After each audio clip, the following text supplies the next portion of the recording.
Hi, my name is Karina Lascano and welcome to my self-directed learning journey. I am a mathematics high school teacher for FAR San Juan Alamo Independent School District. This presentation will show my self-directly learning for the Master's Technology course EDTC 6341. Because of the pandemic, all educators were forced to use an online platform to continue teaching from the safety of our own homes. My school district made the decision to use Google for education. My primary goal is to close my students' learning gaps, which requires that I will be well prepared to guide them on a successful online journey and meet their learning needs. I was using Google Classroom to assign homework and Google Meets to communicate with my students during the pandemic. But I knew I needed to learn more about what Google Education had to offer. Despite the fact that our district does not require us to continue Google Education, I decided to continue using the tools provided to improve student learning.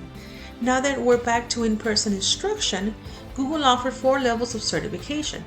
I decided to begin this journey by earning a Google certification level 1 in order to boost my confidence in using technology and to assist my students in using all of the tools at their disposal to help their learning grow.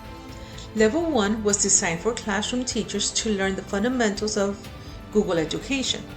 Google Certification Level 2 is the next step up from Google Certification Level 1. It will require a greater understanding and integration of Blogger, Google Books, and Google Maps. Level 3 Google Certification, it is not intended for classroom teachers. Educators who support the use of technology in the classroom, such as an instructional technologist or technology integrators, should pursue this level. The final stage is to become a certified innovator. This level is for people who enjoy solving difficult problems. You must spend 2 days at Google exploring how technology can improve the world. Because I use Google Education in my classroom, I decided to begin my journey towards certification at Level 1. My goal is to boost my confidence by utilizing the resources available so that I can better support my students. I want to continue using a paperless classroom and to better teach my students about their digital citizenship. As a curriculum writer, I am responsible for training other educators in the district several times a year. My goal is to use the technology that I'm learning to influence other teachers to incorporate technology into their classroom. Before taking the certification exam, I needed to complete 13 units in the fundamental training to become a Google Certified Level 1 educator. Unit 1 covers the specifics of getting ready to use the technology in the classroom. I discussed the advantages of digital classroom, how to become acquainted with Google tools, and why educators need to think beyond a textbook. Unit 2 gave me more opportunities for assisting and learning. It described how to look for answers in Google Search, Google Help Center, and a network of educators. This unit also explained a network of people from which I can learn, which is the Google Educator Group. This group is made up of professionals who share and inspire others through the use of technology. Unit 4 explains how to communicate more effectively by using Gmail, Google Chats, and creating Google Groups to improve class communication.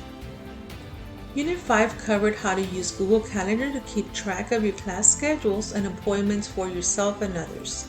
Another way to improve classroom organization is to use Google Tasks, which allows you to add information, images, and text and share them with others.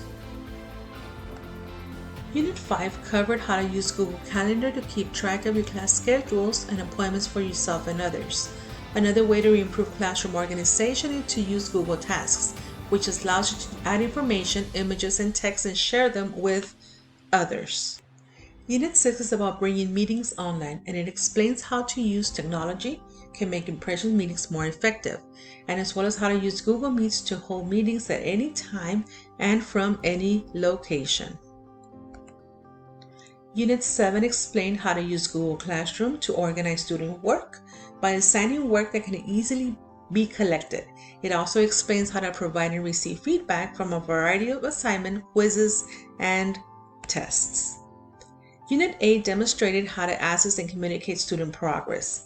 As a teacher, it is critical to assess our students' progress and to analyze their growth in order to make necessary changes to our lesson plans. This unit also explains how users can create visual representations of data to share with others. Unit 9 explains how to teach students online skills such as searching, conducting research, and using the internet safely. Unit 10 demonstrates how to create interactive lessons with Google Slides and how to search for and download educational apps from the Google Chrome web store to supplement lessons. It also explains how Google Earth is a powerful tool for exploring the world from the comfort of your own classroom. Unit 11 explained how to captivate your class with videos. This unit demonstrated how to find educational content on YouTube, create educational content, and create playlists from your students' viewing enjoyment.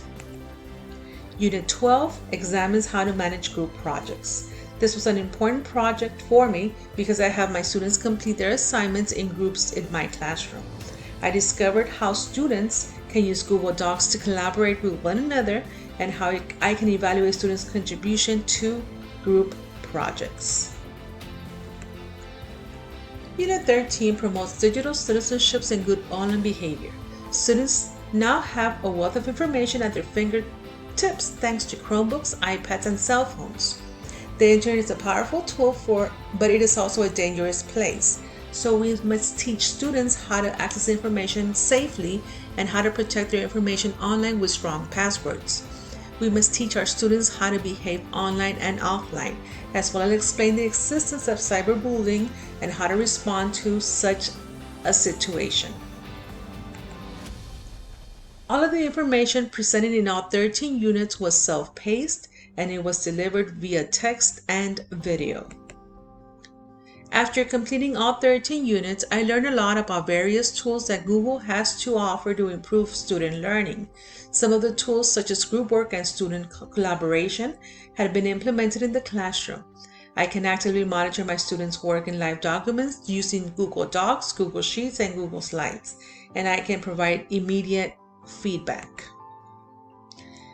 My long-term goals are to provide an individualized curriculum for each of my students and to use the tools to enhance their learning through the use of technology. I'll have to wait 2 weeks to retake the exam because I fell short of the passing mark by 2%.